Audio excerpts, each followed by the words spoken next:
tava vendo o vídeo do Eslen Delanogari. Eu acho que é assim, desculpa se eu tiver falado errado. Acho que é o último vídeo dele que ele fala sobre esse artigo aqui. É um artigo do New York Times, de uma autora que eu vou mostrar aí o nome depois. Ele fala sobre o artigo, mas não mostra o artigo, né? Aí eu pausei quando ele começou a falar e fui procurar o artigo e ler para tirar as minhas conclusões antes das conclusões dele. E é um artigo muito legal. Eu pensei que é um artigo muito útil para eu trazer para quem queira ver aqui sobre o artigo, né? Na realidade, esse formato aqui é um formato que provavelmente eu vou adotar porque eu gostei muito da ideia, né, de pegar uma coisa e de botar aqui pra gente ler junto, pra gente refletir e falar sobre. Não só eu ficar gravando coisa aqui na cidade, né? Então, vamos lá, ler esse artigo. É um artigo de um assunto muito atual. É um artigo que eu bato muito na tecla e serviu muito pra mim. Serviu muito pra mim esse artigo, assim, tá? Antes que alguém pense que discurso de falso moralismo. Não, eu vou mostrar pra vocês porque eu já gostei muito desse artigo, né? Então, vamos lá, vamos ler o artigo. Ele tá traduzido do Google, né? Do Google mesmo tá traduzindo, então pode ser que tenha alguma tradução errada, mas qualquer coisa a gente interpreta, né? Vamos lá então, vamos lá. Pensar está se tornando um bem de luxo, tá? E vai ser um vídeo longo, tá? Então, eu aconselho, se tu não gosta de vídeo longo, eu aconselho muito que tu veja esse vídeo aqui longo, porque se trata justamente sobre tu não conseguir ver vídeo longo. Enfim, vamos lá. Pensar está se tornando um bem de luxo, tá? É dia 28 e tal. Capinha. A autora é a Maria Harrington. A senhora Harrington é jornalista que reside na Grã-Bretanha. Tá? Quando eu era criança, na década de 1980, meus pais me matricularam em uma escola Waldorf, na Inglaterra. Na época, a escola desencorajava os pais a deixarem seus filhos assistirem muita televisão, incentivando-os, em vez disso, a priorizar a leitura, o aprendizado prático e as brincadeiras ao ar livre. Coisa que já não acontece muito hoje, né? Mas vamos lá. Naquela época, eu me incomodava com essa rigidez, mas talvez eles tivessem razão. Hoje em dia, não assisto muito a TV e continuo lendo bastante. Desde os tempos de escola, porém, uma forma de tecnologia muito mais insidiosa e sedutora tomou conta, a internet, principalmente por meio dos smartphones. Até aqui, tá todo mundo concordando sobre o que ela falou, beleza. Hoje em dia, sei que preciso guardar meu celular em uma gaveta ou levá-lo para um outro cômodo se precisar me concentrar por mais de alguns minutos. Isso é verdade e é muito real. Cara, eu tô tentando fazer uma espécie de reeducação na minha cabeça, porque eu tô me tornando essa pessoa que eu critico, que não consegue ficar sem o telefone, que fica scrollando, e eu bato muito nessa tecla, mas eu tô cedendo, então eu tô tendo que tomar algumas alternativas, desinstalar Instagram, limitar meu tempo no YouTube, etc. Desde a intervenção dos chamados testes de inteligência, há cerca de um século até recentemente, os índices de QI internacionais subiram de forma constante, num fenômeno conhecido como efeito Flynn. Mas há evidências de que nossa capacidade de aplicar essa capacidade intelectual estará a diminuir.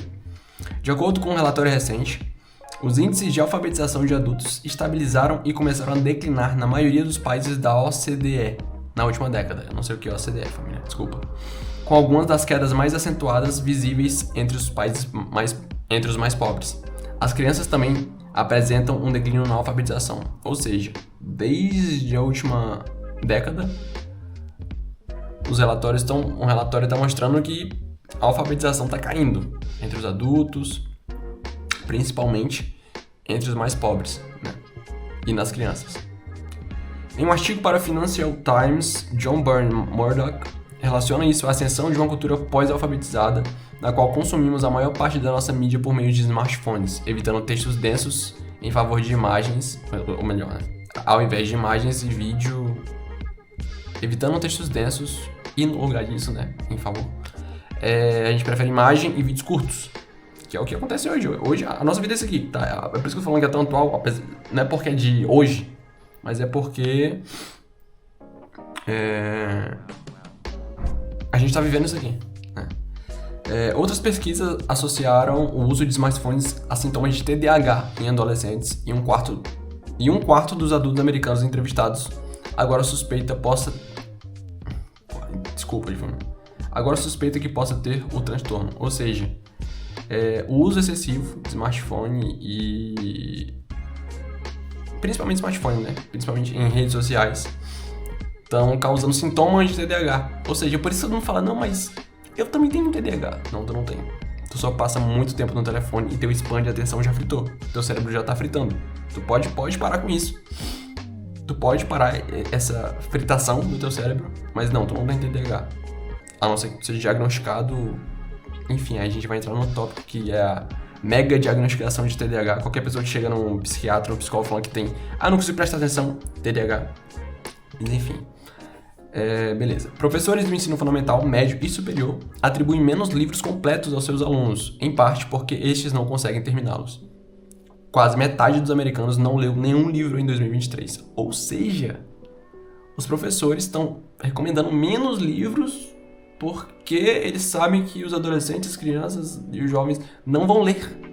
Então ele fala, não vou recomendar. Eu não sei, enfim. A ideia de que a tecnologia está alterando nossa capacidade não apenas de concentração, mas também de leitura e raciocínio está ganhando força. A conversa para a qual ninguém está preparado, no entanto, é sobre como isso pode estar criando mais uma forma de desigualdade. A gente vai entrar nesse tópico agora, que ela fala sobre a desigualdade e como... social mesmo, desigualdade social, e como isso se espelha, não reflete o uso de telefone, enfim. Pense nisso em comparação com os padrões de consumo de alimentos ultraprocessados. À medida que os salgadinhos ultraprocessados se tornaram mais acessíveis e criativamente viciantes, as sociedades desenvolvidas testemunharam o surgimento de um abismo entre aqueles com recursos sociais e econômicos para manter um estilo de vida saudável e aqueles mais vulneráveis à cultura alimentar obesogênica. Ou seja, ela falou aqui que a indústria alimentícia, o pessoal mais pobre come mais ultraprocessado porque não tem tanto dinheiro, ou seja, e é mais acessível tu comer coisa ultraprocessada. E as pessoas que têm mais dinheiro, elas têm condição de comer coisa mais saudável. Então, as pessoas mais pobres comem as coisas ruins e as pessoas mais ricas comem as coisas mais boas. E isso vai aumentando mais ainda a distância entre vida saudável e vida não saudável. Essa bifurcação é fortemente influenciada pela classe social. Em todo o Ocidente desenvolvido, a obesidade tornou-se fortemente correlacionada com a pobreza. Temo que o mesmo aconteça com a onda pós-alfabetização. Ou seja, ela dizendo que a obesidade está ligada à pobreza, ou seja, que as pessoas mais pobres tendem a ser mais obesas. A alfabetização em textos longos não é inata, mas sim aprendida, às vezes com muito esforço. Como ilustrou Marianne Wolf, uma estudiosa da alfabetização, adquirir e aperfeiçoar a capacidade de leitura especializada em textos longos é literalmente transformador. Isso reconfigura nossos cérebros, aumentando o vocabulário, direcionando a atividade cerebral para o hemisfério esquerdo analítico e aprimorando nossa capacidade de concentração, raciocínio linear e pensamento profundo. Ou seja, ler textos densos e longos melhora a nossa capacidade cognitiva, né? A presença dessas características em larga escala contribuiu para o surgimento da liberdade de expressão, da ciência moderna e da democracia liberal, entre outras coisas. Ou seja, foi graças às pessoas conseguirem raciocinar devido à leitura, ao esforço, botar o seu cérebro para pensar, que a gente conseguiu grandes avanços na sociedade. Os hábitos de pensamento formados pela leitura digital são muito diferentes. Como Cal Newport, especialista em produtividade, demonstra em seu livro 2016, Deep Work, Trabalho Focado. Sim. O ambiente digital é otimizado para distração, já que diversos sistemas competem por nossa atenção com notificações e outras demandas. As plataformas de mídia social são projetadas para serem viciantes, e o enorme volume de material incentiva pedaços intensos de discurso, calibrado para a máxima compulsão em detrimento da nuance ou do raciocínio ponderado. Ou seja, a mídia social vai te... digamos que teve um grande acontecimento dentro da ciência. Aí tu vai ler a headline, grande acontecimento da ciência. Beleza, teve um grande acontecimento da ciência. Próximo. Tu não se aprofunda, não tem uma leitura, não tem um raciocínio dentro daquele assunto, né? Os padrões resultantes de consumo de conteúdo nos moldam neurologicamente para a leitura superficial, o reconhecimento de padrões e a transição distraída de um texto para o outro, se é que usamos nossos celulares para ler. Se a gente ler pelo telefone, não é a leitura tão produtiva como outros tipos de leitura, um livro, um artigo, um jornal, alguma coisa assim. Cada vez mais, o próprio ato de ler parece quase desnecessário. Plataformas como TikTok e YouTube Shorts oferecem um suprimento infinito de vídeos curtos e envolventes. Estes se combinam com memes visuais, notícias falsas, notícias verdadeiras, clickbait, desinformação por vezes hostil e cada vez mais uma torrente de conteúdo de baixa qualidade gerado por inteligência artificial. A gente tá vivendo isso, né? Não precisa nem comentar. O resultado é um ambiente midiático que se assemelha ao equivalente cognitivo da seção de alimentos ultraprocessados de um supermercado, sendo tão difícil resistir quanto aquelas embalagens coloridas e pouco saudáveis. Ou seja, assim como os alimentos ultraprocessados que tem embalagem chamativa, que te faz querer comer, tu olha assim, não, eu quero comer aquele chocolate ali, eu quero comer aquele fine. A rede social com a capa, com os hooks, com o estilo de edição, com as cores, com narração, com legenda, tudo é feito para te viciar e te manter ali o máximo tempo possível, sem nenhum benefício visível.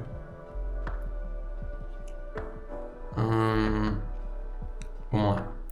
Um liberal clássico poderia retrucar. Você pode entender, um liberal clássico, enfim. Um liberal clássico poderia retrucar. Claro, mas assim como acontece com comida não saudável, cabe ao indivíduo fazer escolhas saudáveis. É que vai falar assim, não, mas cada um é responsável por suas próprias atitudes. Isso tá certo. Eu sou dessa ideia. Que é culpa tua. Se tu tá viciado no telefone, a culpa é tua. Ah, não, mas é porque os editores editam de um jeito que me faz ficar viciado. E se tu não assistir? Tu não vicia. Só sai, deleta o Instagram. Faz alguma coisa. O que essa recomendação não leva em consideração, porém, é que, assim como os impactos negativos do consumo excessivo de comida não saudável na saúde, os danos cognitivos na mídia digital serão mais acentuados nas camadas mais baixas da escala socioeconômica.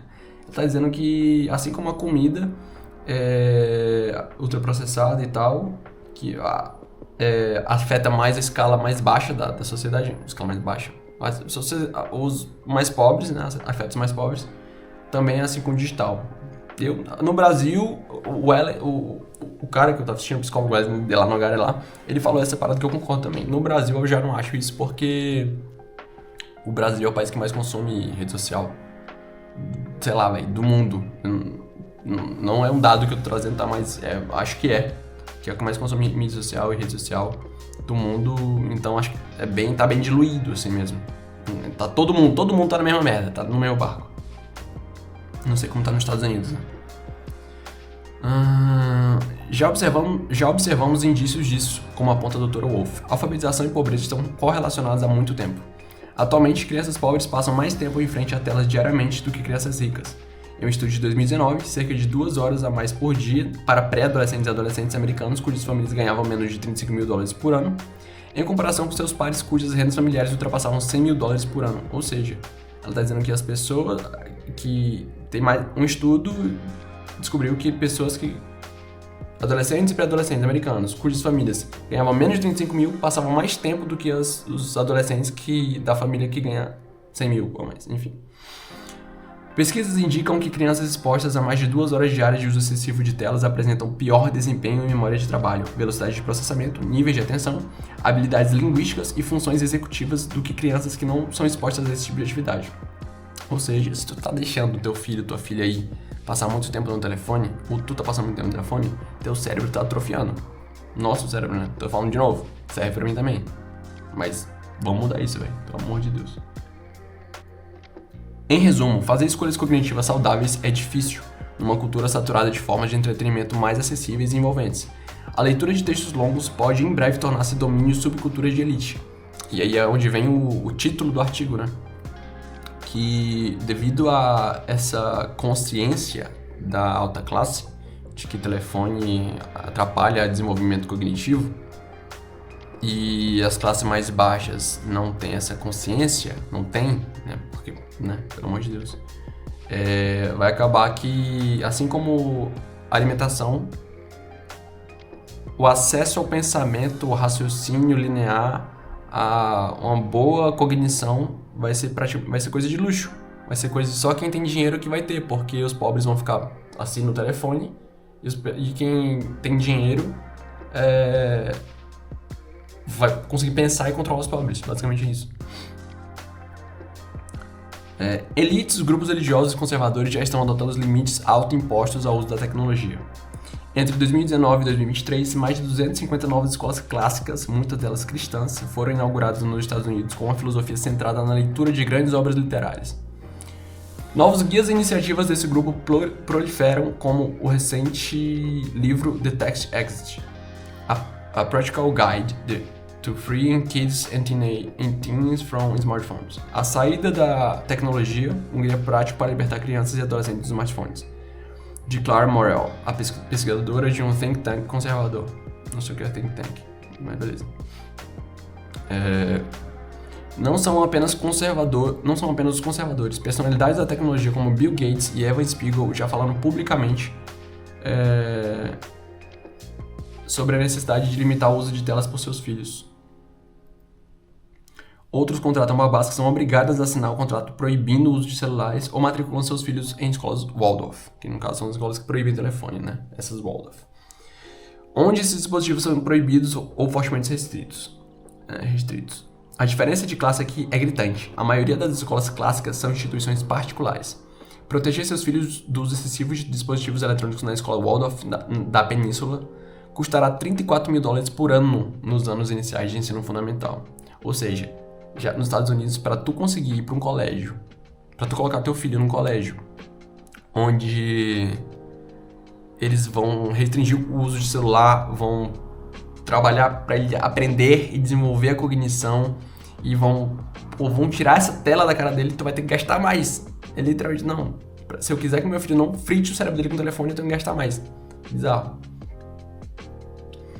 Muitos estados americanos, incluindo a Califórnia, estão restringindo o uso de smartphones por estudantes, o que em teoria deveria igualar as condições. Mas é otimista demais presumir que essas regras serão aplicadas com o mesmo rigor em escolas particulares com turmas pequenas, como em escolas públicas enormes, com muito menos nas casas desses estudantes. Isso é verdade. Mesmo fora do Vale do Silício, algumas pessoas estão limitando a estimulação digital, como nas redes sociais ou videogames, por períodos determinados como parte da prática de autoaperfeiçoamento conhecido como jejum de dopamina. Essa parada de jejum de dopamina é bizarra. Tentei fazer já com minha mulher. Assim, no terceiro dia tu já tá meio que, tipo... A minha parada era com música, sabe? Tipo, se eu não escutar música eu fico louco. Rede social nem tanto, mas música. A abordagem ascética ao desenvolvimento cognitivo ainda é um nicho e concentra entre os riscos e concentrado entre os ricos. Mas à medida que novas gerações chegam à idade adulta sem nunca terem vivido em um mundo sem smartphones, podemos esperar que a cultura se estratifique cada vez mais drasticamente. Por um lado, um grupo relativamente pequeno de pessoas manterá e desenvolverá intencionalmente a capacidade de concentração e raciocínio complexo. Por outro, uma parcela maior da população será efetivamente pós-alfabetizada. Eu não sei se esse termo pós-alfabetizado tá correto. Com todas as consequências que isso implica para a clareza cognitiva. Enfim, aqui ela diz que, com o passar do tempo, um pessoal vai ser o pessoal que pensa e o outro vai ser o pessoal que tem a mente fritada, basicamente isso. O que acontecerá se isso se concretizar plenamente? Um eleitorado que perdeu a capacidade de reflexão profunda será mais tribal, menos racional, amplamente desinteressado em fatos ou mesmo em registros históricos, movidos mais por sensações do que por argumentos coerentes e aberto a ideias fantasiosas e teorias da conspiração bizarras. Se isso lhe parece familiar, pode ser um sinal de quão longe o Ocidente já chegou nesse caminho. Verdade, a gente já vive isso aqui, né? Para operadores astutos, um público assim oferece novas oportunidades para a corrupção. Oligarcas que tentam moldar políticas a seu favor se beneficiarão do fato de que poucos terão a capacidade de atenção para acompanhar ou questionar políticas em áreas técnicas e tediosas. O que a maioria agora quer não é investigação forense, mas um novo vídeo curto humilhando o outro lado. A pessoa não quer dados, não quer fatos, não quer ver o histórico do político, não quer ver nada. Ela só quer... Se tem um vídeo do Lula falando o Bolsonaro, bababá, ou então um vídeo do Bolsonaro falou pro Lula, acabou. Aquilo ali é a verdade. As pessoas não vão atrás. É o vídeo, é isso. Tá. Podemos esperar que a classe dominante se adapte pragmaticamente ao declínio coletivo da capacidade racional do eleitorado, por exemplo, mantendo os rituais associados à democracia de massas, enquanto discretamente transfere áreas políticas-chave para fora do alcance de uma cidadania caprichosa e facilmente manipulável. Ou seja, olha o vídeo aqui, ó, olha o videozinho aqui do político, ó, eles dando uma olhada aqui. E lá por trás o pessoal mudando Constituição, mudando tudo, corrupção e tudo. Nossa, que legal, político. Enfim. Não comemoro isso, mas nossa juventude nativa digital parece imperturbável. Pesquisas internacionais mostram um declínio no apoio à democracia entre a geração Z. Geração Z não sabe nem o que é democracia, gente. Pra começar. Pergunta pra um Gen Z o que é democracia pra ver.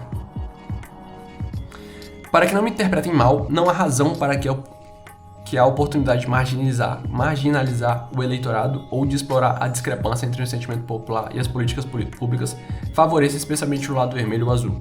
Este mundo pós-alfabetizado favorece demagogos hábeis em alternar entre a linguagem elitista das políticas públicas e a linguagem populista dos memes. Ou seja, o cara que tá lá em cima, ele vai falar com quem... Vamos lá, vamos ser bem direto aqui. Com quem é burro de maneira burra e com quem é inteligente ele vai falar de maneira inteligente. Então ele consegue manipular as duas classes, enfim. Favorece oligarcas com boa presença nas redes sociais e aqueles com mais autoconfiança do que integridade. Não favorece aqueles com pouco dinheiro, pouco poder político e ninguém que fale por eles. E é isso. Então, cara, por que eu achei esse artigo tão interessante? Né? Vamos agora para uma reflexãozinha leve. Porque a gente já vive isso aqui. A gente já tá vivendo isso aqui, cara. Pensar, já é um artigo de luxo, mas acho que não ao ponto de que só os ricos têm acesso hoje, né? Mas é porque eu acho que o pobre ou a classe baixa, eles... talvez seja um mecanismo de defesa ou algum analgésico da vida, o uso das redes sociais, sabe?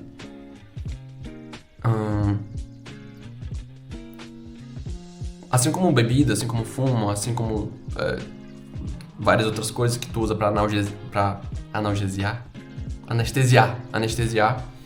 alguns problemas da vida, tu chega cansado em casa, trabalhou 12 horas e, tipo, daqui a pouco tem que dormir pra acordar de novo e trabalhar mais 12 horas. Só quer, tipo, esquecer da tua vida, dos problemas e da tua rotina e vai lá scrollar. Mas isso de pouquinho, cara, é tudo um plano, né, cara? Bizarro. Isso de pouquinho vai deixando as pessoas o quê? Com menos capacidade de raciocínio, com menos capacidade de um pensamento linear, de pegar assim um raciocínio, não, vamos entrar aqui até ver onde dá essa linha de pensamento, essa linha de raciocínio. Capacidade de dissuasão, né, de escolher algo ou outro, vai ser sempre, as pessoas vão escolher por ele. E isso de pouquinho vai transformando a sociedade uma sociedade onde os políticos vão falar, como merda, o pessoal vai comer merda. Olha, isso azul não é mais azul, tá? Azul agora é roxo. Ah, não, beleza, então é roxo. Isso já tá acontecendo e eu acho que a tendência é só piorar, né? Eu posso falar do Brasil porque sou do Brasil, apesar de hoje moro fora, mas até 3 meses atrás eu morava no Brasil e a minha cidade era assim. A minha cidade é uma cidade em grande parte de classe baixa. E o pessoal, se tiver um vídeo do prefeito falando muito bem e gritando amanhã é amanhã, pessoal, é verdade, vou votar nele porque ele falou que amanhã é amanhã, sabe? Basicamente a sociedade já fritou, a cabeça dela já não funciona direito. E esse artigo fala muito real, né, cara? É por isso que eu trouxe pra vocês. Espero que vocês tenham raciocinado alguma coisa aí. se vocês ainda têm alguma capacidade de raciocínio, porque tá muito difícil. Eu tô falando que isso aqui pra mim é pra mim também, tá? Pra mim também. Isso aqui eu li o cara, verdade, cara. Por que eu... Sabe? Bizarro. Espero que tenham agregado alguma coisa pra vocês. E vamos cuidar da nossa cabeça, velho. Vamos cuidar da nossa cabeça, porque se tem alguém que pode mudar o teu futuro e o futuro, sei lá, do país, é a gente. E se a gente não tiver cérebro pra isso, aí lascou, né? Então é isso, se inscreve se tu curtiu, comenta se tu gostou desse tipo de vídeo, cara, porque eu particularmente gostei de fazer, de pegar alguma coisa aqui, algum assunto, jogar aqui na tela pra gente ver, pra gente ler junto e falar sobre. Vou trazer mais coisas assim pra gente. E é isso. Curte, comenta, não esquece de se inscrever. Pô, eu não ganho inscrito, cara. Não ganho inscrito. Vocês estão assistindo, vocês se esquecem de se inscrever. Se inscrevam e até o próximo vídeo. Tamo junto.